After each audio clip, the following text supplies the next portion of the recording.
Bismillahirrahmanirrahim. Assalamualaikum warahmatullahi wabarakatuh. Adik-adik semuanya, alhamdulillah pada kesempatan kali ini masih bersama Kak Abu Asad dalam program Pesantren Anak Soleh. Tentunya kita mulai dulu adik-adik dengan sesuatu yang indah, pujian kepada Allah Subhanahu wa taala. Yang pujian ini hanya pantas dan ditujukan kepada Allah Subhanahu wa taala saja. Bunyinya, innal hamdalillah nahmadu wa nasta'inu wa nastaghfiruhu wa na'udzu billahi min sururi anfusina wa min sayyiati a'malina man yahdihillahu fala mudhillalah wa man yudlil fala hadiyalah. Asyhadu an la ilaha illallah wahdahu la syarikalah wa asyhadu anna Muhammadan abduhu wa rasuluhu. Amma ba'du. Fa inna asdaqal hadithi kitabullah wa khairal hadi Muhammadin sallallahu alaihi wasallam wa sharral umuri muhdatsatuha wa kullu muhdatsatin bid'ah wa kullu bid'atin dhalalah wa kullu dhalalatin finnar. Adik-adik semuanya, Masya Allah, senang sekali bisa bertemu dengan adik-adik semua dalam program Pesantren Anak Soleh. Kali ini Kak Abu Asad akan membahas tentang ini adik-adik. Adik-adik tahu tidak sih di mana Allah berada? Karena adik-adik banyak orang-orang yang nggak tahu di mana Allah berada. Sampai-sampai ketika ditanya di mana Allah berada, ada yang mikir di mana. Ada yang jawab juga adik-adik. Di antara mereka ada yang menjawab Allah berada di mana-mana. Allah berada di mana-mana. Waduh, kalau begitu Allah ada dong di kamar mandi. Mungkin gak sih adik-adik Allah ada di kamar mandi? Nggak mungkin ya. Kenapa? Karena kamar mandi tempat yang jorok, tempat yang kotor, tempat yang bau. Dan nggak mungkin Allah berada di kamar mandi. Karena juga kata Allah adik-adik dalam surah Al-Hasyr ayat 23, Allah Subhanahu wa taala berfirman, A'udzu billahi minasyaitonir rajim. Wallahu alladzi la ilaha illa huwa. Dialah Allah yang tiada ilah yang berhak disembah dengan benar kecuali Dia. Al-Malikul Quddus. Dialah Raja yang Maha Suci. Tuh adik-adik, Raja yang Maha Suci, Al-Quddus. Allah adalah Al-Quddus, yaitu artinya adik-adik Allah Maha Suci. Gak mungkin dong Allah berada di kamar mandi, tempat yang begitu jorok, tempat yang begitu, ya walaupun kamar mandi ada yang bersih adik-adik ya, tapi tetap saja adik-adik kamar mandi tersebut ada tempat yang tidak layak untuk ditinggali. Bahkan oleh manusia sekalipun gak akan mau tinggal di kamar mandi. Gak ada adik-adik, ada manusia yang mau tinggal di kamar mandi kecuali ya terpaksa, misalnya orang-orang yang di penjara adik-adik. Kadang kan ada para napi itu mereka di penjara tinggal di tempat satu sel yang selnya juga ada kamar mandinya, ada toiletnya. Itu karena terpaksa adik-adik. Tapi gak ada secara normal manusia yang mau tinggal di kamar mandi. Bagaimana dengan Allah yang Maha Suci? Gak mungkin Allah tinggal di tempat mandi. Tinggal di tempat di kamar mandi. Terus kalau Allah berada di mana-mana, berarti Allah ada di tempat pembuangan sampah dong adik-adik, di TPS. Mungkin gak sih adik-adik Allah ada di TPS, di tempat pembuangan sampah? Kan Allah berada di mana-mana, berarti Allah berada di setiap tempat. Kalau Allah berada di mana-mana, berarti Allah berada di setiap tempat, di setiap penjuru. Di kamar mandi, di TPS, adik-adik ya, di rawa, di mana adik-adik, ya pokoknya macam-macam lah. Satu tempat, di semua tempat. Itu kalau Allah berada di mana-mana. Mungkin gak adik-adik? Gak mungkin adik-adik, gak mungkin ya. Karena yang kedua adik-adik, Allah itu gak mungkin berada di tempat pembuangan sampah. Selain tempat pembuangan sampah tidak indah adik-adik ya, tidak menarik dan juga menjijikan. Padahal Allah Subhanahu wa taala ya, kata Rasulullah adik-adik, Rasulullah SAW bersabda tentang Allah adik-adik. Kata Rasulullah adik-adik, Rasulullah SAW pernah bersabda, Innallaha jamilun yuhibbul jamal.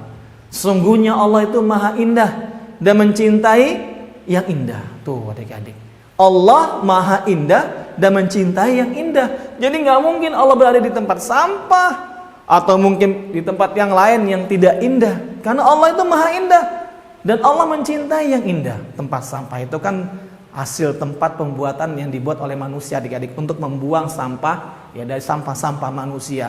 Dan kita lihat tempat sampah di sana mana ada yang indah. Walaupun tempatnya rapi adik-adik tetap tidak indah ya. Bahkan bau adik-adik ya. Nah itu dia adik-adik. Terus kalau gitu Allah ada di mana? Nah, itu adik-adik. Allah berada di mana kalau begitu? Allah berada di mana ya adik-adik ya? Ada yang bilang juga adik-adik, Allah berada di hati orang-orang yang beriman. Di hati orang-orang yang beriman. Orang beriman yang mana? Karena orang beriman jumlahnya banyak. Ada jutaan manusia orang-orang yang beriman kepada Allah dari kalangan kaum muslimin. Indonesia aja adik-adik jumlahnya ratusan juta orang-orang yang Islam. Belum lagi yang di Arab Saudi, belum lagi yang ada di luar, di Pakistan, di Palestina, semuanya adik-adik yang semuanya mayoritas banyak orang Islam. Terus di mana Allah berada? Kalau Allah berada di hati orang-orang beriman, berarti Allah banyak.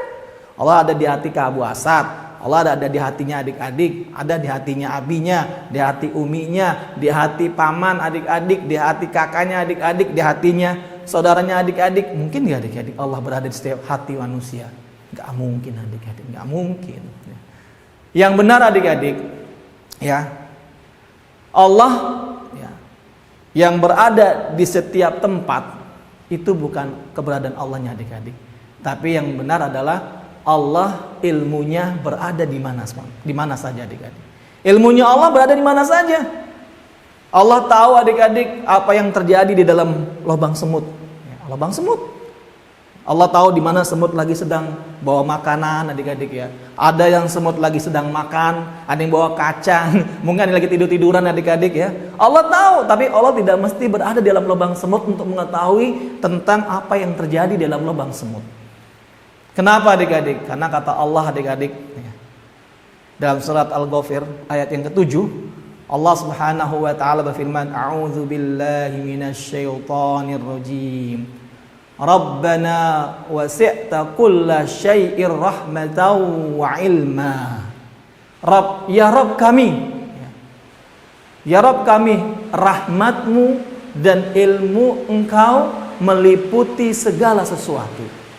Jadi adik-adik, rahmatnya Allah itu di setiap tempat, ilmunya Allah juga di setiap tempat. Jadi Allah tahu apa saja yang sedang terjadi di muka bumi adik-adik. Tahu tentang daun-daun yang berguguran adik-adiknya, tahu. Tapi Allah nggak perlu ada di pohon tersebut untuk mengetahui berapa daun yang jatuhnya di mana. Allah tahu yang terjadi adik-adik.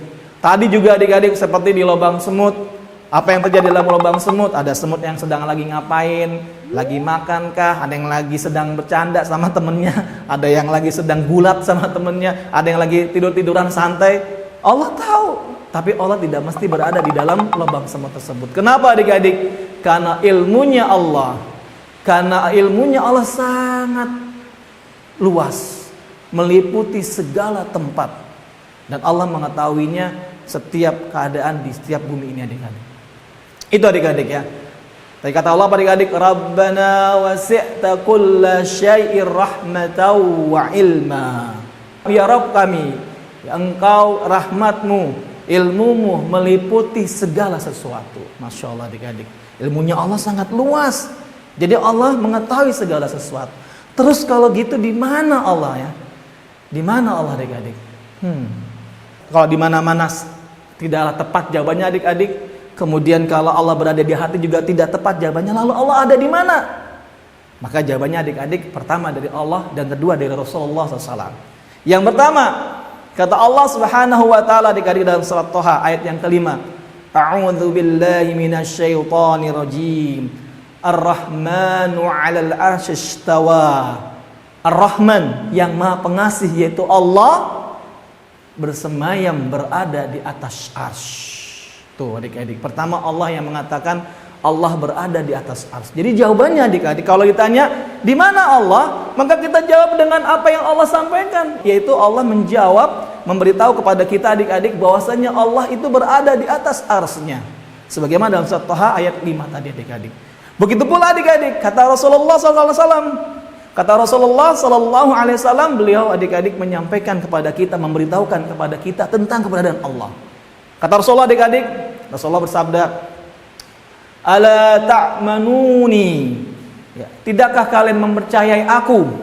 Wa ana aminu man fis sama', sedangkan aku ini, padahal aku ini adalah kepercayaan dari Rabb yang berada di atas langit. Tuh adik-adik, Rasulullah mengatakan demikian sebagaimana hadis oleh Bukhari dan Muslim ini adik-adik. Kata Rasulullah adik-adik, Bahwasanya beliau itu Rasulullah adalah kepercayaannya Allah, yang dimana Allah berada di atas langit. Tuh, Masya Allah adik-adik. Sudah terjawab adik-adik ya, berarti adik-adik ya, bahwasanya Allah Subhanahu wa taala, ketika kita ditanya di mana Allah, maka jawabannya adalah sebagaimana yang Allah kabarkan kepada kita, yaitu Allah berada di atas arsy-Nya.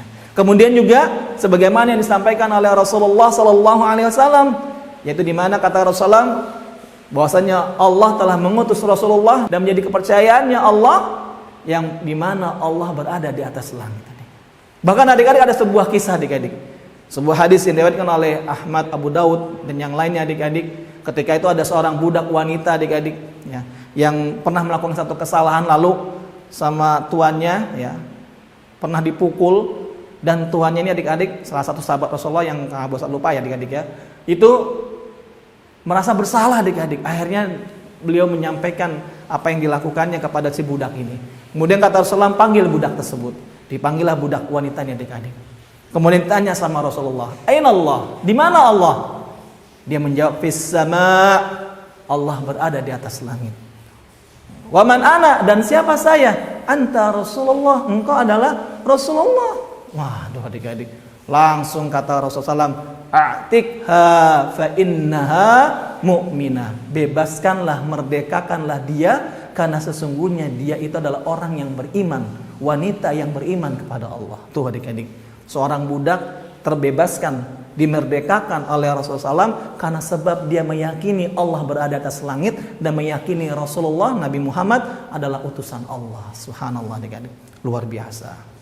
Jadi adik-adik, kita sudah tahu kalau sekarang adik-adik ya, kalau ditanya di mana Allah, kita sudah bisa menjawabnya insya Allah. Itu jawabannya adalah Allah berada di atas langit, yang dimana keberadaan Allah berada di atas langit ketujuh, di atas langit ketujuh, bahkan di atas arsy-Nya Allah. Jadi adik-adik, Allah berada di atas langit yang ketujuh, yang dimana langit ketujuh ini batas terakhir malaikat Jibril alaihissalam ketika bersama Rasulullah hanya mengantarkan di langit ketujuh ketika sedang Isra dan Mi'raj.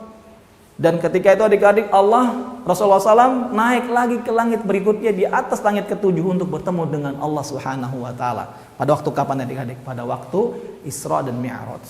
Di sanalah kemudian Rasulullah bertemu dengan Allah Subhanahu wa taala. Lalu kemudian terjadilah aturan yang ditetapkan oleh Allah tentang sholat adik-adik. Bahkan adik-adik saat itu Rasulullah SAW bertemu dengan Allah dengan jarak yang sejarak 2 busur panah adik-adik. Tapi kata Rasulullah, beliau tidak melihat Allah.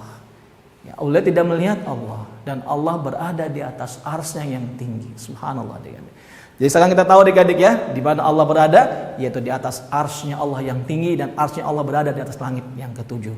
Adik-adik semuanya, nantikan kembali program Pesantren Anak Soleh bersama Kak Abu Asad. Dan Kak Abu Asad cukup sekian. Billahi taufiq wal hidayah. Subhanaka Allahumma bihamdika, asyhadu an la ilaha illa anta, astaghfiruka wa atubu ilaik. Wassalamualaikum warahmatullahi wabarakatuh.